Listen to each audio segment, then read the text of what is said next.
مزید دینی بیانات سننے کے لیے ہمارے چینل کو سبسکرائب کر لیں۔ دوسرا سورہ سورۃ الہمزہ، یہ بھی ہے نا چھوٹا سورہ ہے۔ ویل لکل ہمزۃ لمزہ الذی جمع مالہ وعددہ یحسب ان مالہ اخلدہ کلا لینبذن فی الحطمہ وما ادراک ما الحطمہ نار اللہ الموقدہ التی تطلع علی الافئدہ انہا علیہم مؤصدہ فی عمد ممددہ۔ اس صورت میں اللہ پاک انسان کی دو بری عادتوں کا ہے نا تذکرہ کرتا ہے، دو بری عادتیں۔ یہ سورۃ الہمزہ اور اس میں 9 آیتیں ہیں، 9 آیتیں ہیں، مکی سورہ ہے۔ دیکھیں ہلاکت ہے کس کے لیے؟ سامنے برائی کرنے والے کے لیے، لمزہ، اور پیٹھ پیچھے یعنی عیب بیان کرنے والوں کے لیے۔ یعنی اگر آدمی سامنے رہے بولے تو ایسا کرے ایسا کرے، اگر بولتے رہے، دو چیزیں ہیں، ایک ہے ہمزہ یعنی سامنے برائی کرنا، اور دوسرا ہے لمزہ یعنی پیٹھ پیچھے برائی کرنا، جسے ہے نا عیب کر کے ہے نا بولتے ہیں، تو غیبت جسے ہے نا غیبت کر کے بولتے ہیں۔ تو اللہ تبارک و تعالیٰ فرماتا ہے سامنے برائی کرنے والے کے لیے بھی ہلاکت ہے، اور پیٹھ پیچھے غیبت کرنے والے کے لیے بھی کیا ہے؟ برا، اس کے لیے ہلاکت ہے۔ لہذا دو چیزوں سے بھی ہم کو بچنا ہے۔ ایک چیز تو یہ ہوگی بری عادت الذی جمع مالہ وعددہ، دوسری بری عادت یہ ہے کہ انسان مال کو جمع کرتا ہے اور گن گن کے ہے نا اسے رکھتا ہے۔ الذی جمع مالہ وعددہ، انسان مال کو جمع کرتا ہے اور گن گن کے رکھتا ہے، اور یہ سمجھتا ہے کہ یہ مال میرے پاس ہمیشہ رہے گا۔ یحسب ان مالہ اخلدہ، یہ انسان سمجھتا ہے کہ یہ مال ہمیشہ میرے پاس رہے گا۔ کلا، ہرگز نہیں، لینبذن فی الحطمہ، ان قریب ہم اس مال کو، اس دولت کو جلانے والی آگ میں ڈال کر اسے جلا دیں گے۔ ان قریب ہم کیا کریں گے؟ اس مال کو جلانے والی آگ میں ڈال کر اسے جلا دیں گے۔ لیکن انسان کیا سمجھتا ہے؟ یہ مال ہمیشہ میرے پاس رہتا ہے۔ اسی وجہ سے بولتے نہیں، مال کو مال کئی کو بولتے، بولے تو یہ مال کبھی بھی ہے نا میرے پاس ہمیشہ رہتا نہیں، یہ مال دوسروں کی طرف ہے نا مائل ہو جاتا۔ عربی میں مالا یمیل ہوگا تو یہ ایک دوسرے کی طرف مائل ہونا، منجے زری دے رہنا، منجے دیکھے، پھر اس کے بعد ان کو دیکھے، پھر ان کو دیکھے، ویسا مال ہے نا آج میرے پاس آتا، صبح ان کے پاس چلے آتا، پھر پرسوں ان کے پاس چلے آتا، پھر وہ ہے نا ان کے پاس چلے آتا۔ تو اس وجہ سے یہ مال انسانوں کی طرف مائل ہو جاتا ہے، انسانوں کی طرف منتقل ہو جاتا ہے، اس وجہ سے اس مال کو مال کہتے ہیں۔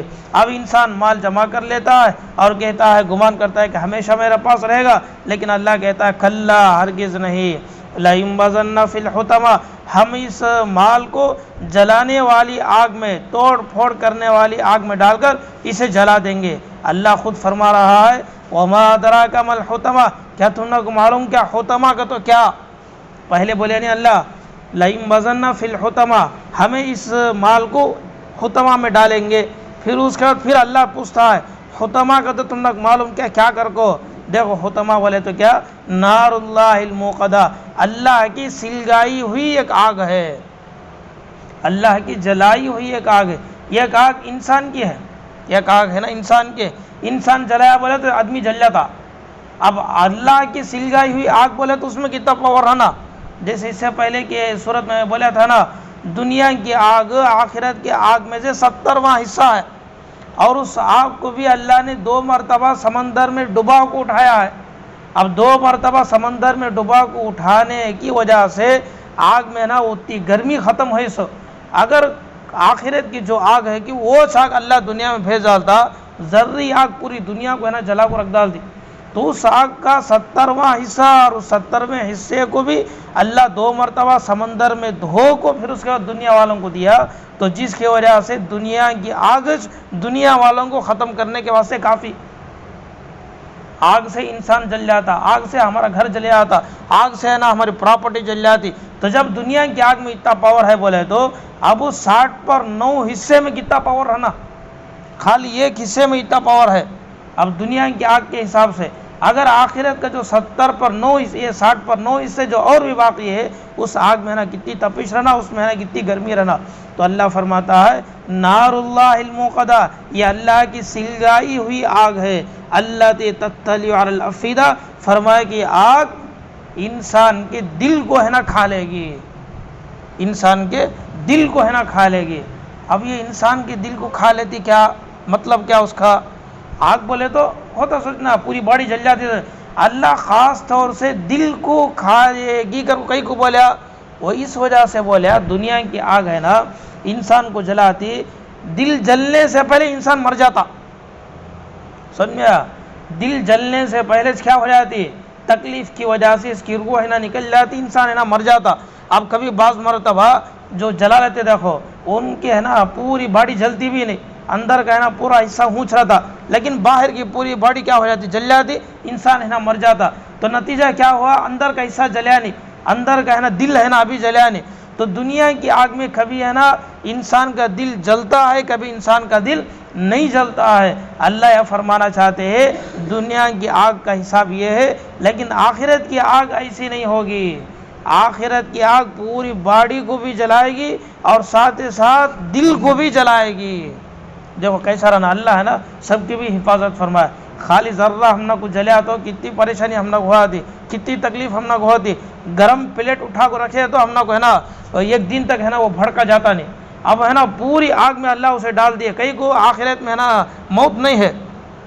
اب وہ جہنم کی آگ جلاتے جلاتے جلاتے جلاتے ہے نا دل کو بھی جلاتی ہے. دل کو کئی کو جلاتا اللہ، اس وجہ سے اسے اور بھی زیادہ تکلیف ہونا، اسے اور بھی زیادہ ہے نا تکلیف ہونا.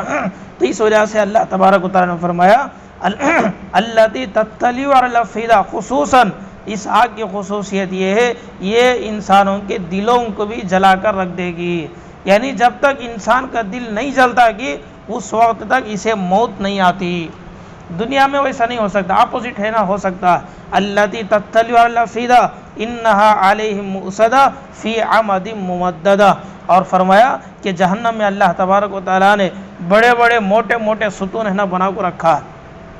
ان مجرموں کو اور ان کافروں کو، نہ ماننے والوں کو ان ستونوں میں باندھ کر ہے نا اسے بھی جلائیں گے. یعنی کسی بھی حال میں جہنم میں جانے کے بعد انسان بچ نہیں سکتا ہے. بڑے بڑے ستون ہوں گے، موٹے موٹے ستون ہوں گے، اور ان ستونوں سے اسے باندھے بھی ہوئے ہوں گے. انہا علیہم مؤصدہ فی عمد ممددہ. تو دیکھیں دو خصلتیں ہماری انسانوں کے اللہ نے صورت میں بیان فرمایا. یعنی کسی کی برائی سامنے بھی نہیں کرنا اور کسی کی برائی پیٹھ پیچھے بھی نہیں کرنا. سامنے کرے تو اسے تکلیف ہوتی، پیچھے کرے تو تب بھی ہے نا اسے تکلیف ہوتی. بات ہے نا پہنچتے پہنچتے اس تک پہنچ گئی، ارے تیرے بارے میں انہیں ویسا بولا، اچھا میرے بارے میں ویسا بولا کیا، میرے ساتھ اتنا اچھا رہو کو میرے خلاف انہیں میرے پیٹھ پیچھے بولے گا، تکلیف ہوتی انسان کو. تو اس وجہ سے اللہ نے فرمایا ایسا کرنے والوں کے لیے بہت برا انجام ہوگا. اور اسی طریقے سے مال جو جمع کو رکھ لیتے ہیں ان کے لیے بھی برا ہے، لیکن یہ برائی کب ان کے واسطے ہوتی؟ جب اس کا حق ادا نہ کرے تو. یعنی مال کی زکوٰۃ نکال ڈالیا، اب ہے نا اسے کیا بھی نقصان نہیں. مال کی زکوٰۃ نکالے نہیں سکا، گن کو رکھ لیتا ہے، زکوٰۃ دیو کو تو ہے نا دیتا نہیں ہے، غریبوں کو دیتا نہیں ہے، اسے ضرورت مندوں کو ہے نا دیتا نہیں ہے، حج کو جاتا نہیں ہے، کام اس نے خالی مال رکھ لے کو ہے نا شانہ کر لیتا ہے. تو یہ مال اصل میں اس کے لیے ہلاکت ہے. نہیں، اللہ اسے مال دیا، دولت دیا، غریبوں کا بھی خیال کرتا ہے، بیواؤں کا خیال کرتا ہے، ماں باپ کا ہے نا خیال کرتا ہے، اس کے فیملی میں کتنے ہے نا جو ضرورت مند ہے کہ ان کا ہے نا خیال کرتا ہے، حج کو بھی جاتا ہے، مسجداں بنتا ہے، اچھے اچھے کاموں میں اپنے پیسے کو خرچ کرتا ہے، اس کے واسطے کیا بھی ہلاکت نہیں ہے. تو لہٰذا ہمیں چاہیے کہ جو اگر اللہ ہمیں مال دیا ہے تو جو اس کا حق ہے کہ وہ حق ہے نا اسے ادا کرنے والے بنے. یہاں تک ہے نا 2 سورے ختم ہو گئی. اس کے بعد ہے نا ایک سورہ